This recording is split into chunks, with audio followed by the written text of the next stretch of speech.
માહોલ છે। તો રેગિંગ કરનારાઓ સામે થશે કાર્યવાહી। એન્ટી રેગિંગ કમિટીની બેઠકમાં નિર્ણય। એનએસયુઆઈ દ્વારા વિરોધ પ્રદર્શન।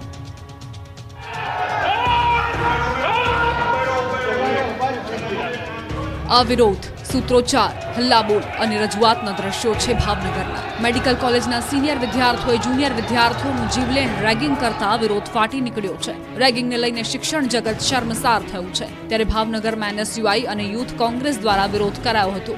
એનએસયુઆઈ અને યુથ કોંગ્રેસના આગેવાનોને કોલેજની અંદર ઘૂસવા ન દેતા હોબાળો મચાવ્યો હતો। હલ્લાબોલ કરી મેડિકલ કોલેજમાં ચાલી રહેલી રેગિંગ કમિટીની બેઠકમાં ઘૂસી ગયા હતા। હલ્લાબોલ કરી ઓફિસ ગજવી હતી અને રેગિંગના મામલે રજૂઆત કરી। બીજી તરફ ભાવનગર મેડિકલ કોલેજમાં એન્ટી રેગિંગ કમિટીની બેઠક મળી। કોલેજના ડીને ખાતરી આપી કે રેગિંગ કરનાર વિદ્યાર્થીઓ સામે શિક્ષાત્મક પગલાં લેવાશે। આરોપીઓ વિરુદ્ધ કડક કાર્યવાહી કરે તે પ્રમાણે પણ કડક આદેશ અપાયા। ભવિષ્યમાં પણ આ પ્રકારની ઘટના કોઈ પણ ડોક્ટર સાથે ભાવનગર મેડિકલ કોલેજમાં ન બને તે માટે પણ જણાવવામાં આવ્યું। માંદા પાડે તેવી ગરમી પડશે, તડકામાં ન નીકળવા ચેતવણી।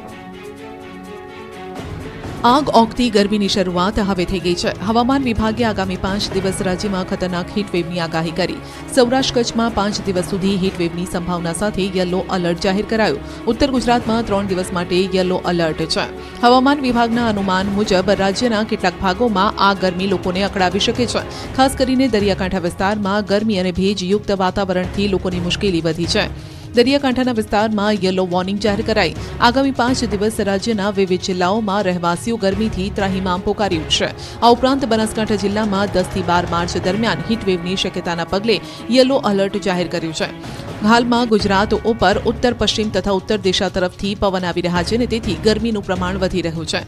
હવામાન વિભાગે હીટવેવની સંભાવનાના પગલે લોકોને ખુલ્લા તડકામાં નીકળવાથી બચવાની સલાહ આપી છે।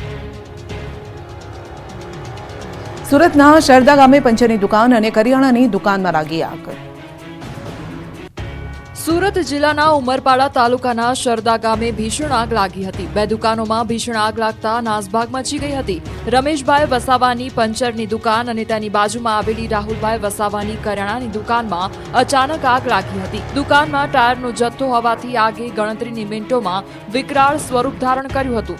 આગની જાણ થતાં જ આસપાસના લોકો ઊંઘમાંથી જાગીને દોડી આવ્યા હતા। સ્થાનિક લોકોએ હાથવગા સાધનોથી આગ બુઝાવવાનો પ્રયાસ પણ કર્યો હતો। આગની ઘટનાને પગલે ગામમાં અફરાતફરી મચી ગઈ હતી। બંને દુકાનોમાં મોટું આર્થિક નુકસાન થયું છે। ઘટનાની જાણ થતાં ગામના તલાટી અને સરપંચ ઘટના સ્થળે પહોંચ્યા હતા। તેમણે પંચનામું કરી નુકસાનીનો આંક નક્કી કરવાની કાર્યવાહી કરી। આ તરફ વાપીમાં ભંગારના ગોડાઉનમાં ભીષણ આગ લાગી હતી। ડુંગરી ફળિયા વિસ્તાર